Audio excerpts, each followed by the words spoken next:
Okay, so the first artist that we're going to look at in the pop art module, there's three artists that we'll look at. One of them's called Roy Lichtenstein, one's called Klaus Oldenburg, and the third one is called Andy Warhol. This is the work of the first pop artist, Roy Lichtenstein. As you can see here, he took inspiration from comic books and the comic book industry from America. So this is Roy Lichtenstein. So he was born and lived and worked and was raised and died in Manhattan in New York.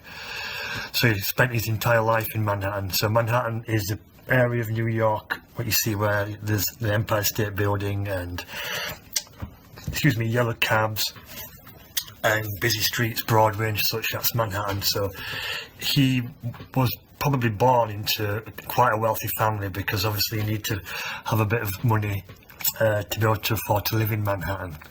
So that's where he worked, lived and died. Okay, he would produce different pieces of work based, again, like I said, on comic strips. These would be huge canvases like this one here, and there'd only be one caption on it, one kind of box, if you like. In terms of comic books, you had lots of different captions, lots of different box and text and drawings which would tell a story. What he wanted to do was tell a story from one caption. So for example, this one, which is called Maybe, the actual painting is called Maybe, and it says maybe he became ill and couldn't leave the studio. So this image here, he's wanting you to try and find a story behind it. What's this girl's story? What's her backstory? Where does she live? What does she do? Something that you could maybe discuss, if you like. If you pause the video, it gives you a couple of minutes to discuss what this woman does. Where does she live? Who is this he become ill? What does he do? Okay, so my theory about this is I think she's from New York, because of, and some people always say because of the buildings at the back, the skyscrapers, but lots of cities have skyscrapers. But I believe she's from New York because the artist was from New York. So artists often produce work which is familiar to them, or their an environment that's familiar to them. So I think she's quite a wealthy person because she lives in Manhattan. I also think she's in the arts of some kind, because she's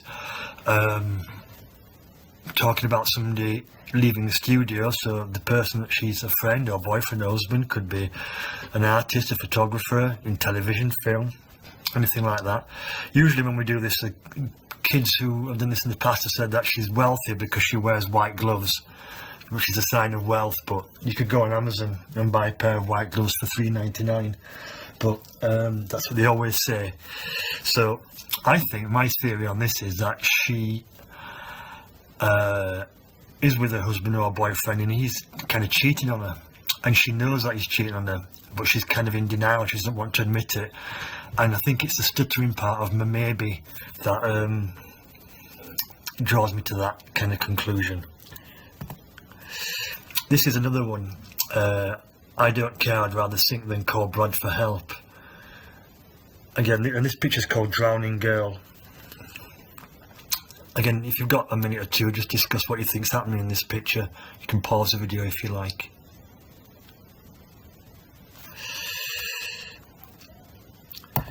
Okay, now this is the most famous work of art. It's called Wham, and you may see this is in the dining hall in school, and this is over 2 canvases as well. And now, as you can see from this and all the pictures that Lichtenstein does, he just uses really primary colours. Okay, like on this one, red, yellow, blue, and there is a grey, and there's no different shading. It's all what we call flat colour, one tone of colour, just like they did in the comic books. Okay, just like they did in the comic books. So no different shades, just the same colour. So that yellow here is the same as that yellow there. And on the Maybe, as you can see, her yellow hair is the same shade of yellow as the building. Okay, blue top here is the same colour as the sky.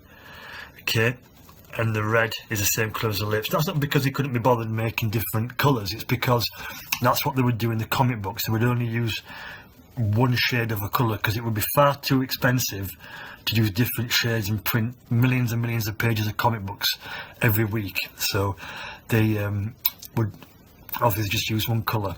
Now, he's not being cheap by using just one colour. It's what he's doing is being influenced by the comic book industry. Now, on the skin here, you can't see it, but there's a series of dots, and they're called bendy dots, and they were invented by an illustrator called Benjamin Day, so hence Ben Day dots, and that was an inexpensive way of printing colour onto comic books.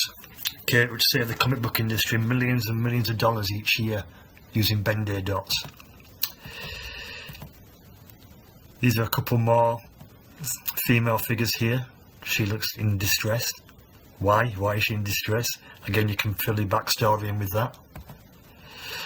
And a lot of them was based around action comics as well. So this one's called Brat-a-tat. Okay, and you can see all the colours are really vivid, flat colour, reds, yellows and blacks. Nothing too elaborate. You can see more of an example of the bendy dots on this drawing here. It's just red and white, which creates a light skin tone. And again, the vivid primary colours here of the Brat-a-tat-tat. Another one here, which is a kind of a war picture based around kind of action comics.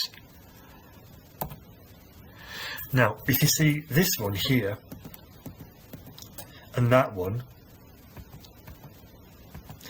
this one here was produced by Coca-Cola, so they would have done a campaign for Coca-Cola, and then have used Roy Lichtenstein's ideas for their advertising campaign. As you can see here, you've got the bendy dots there, the pop, the primary colours, but Coca-Cola would have had to pay Roy Lichtenstein to use this, so it had been paid quite a lot of money by Coca-Cola to do this. Coca-Cola have a kind of a connection, a very large, meaningful connection with pop art, which you'll see throughout the module.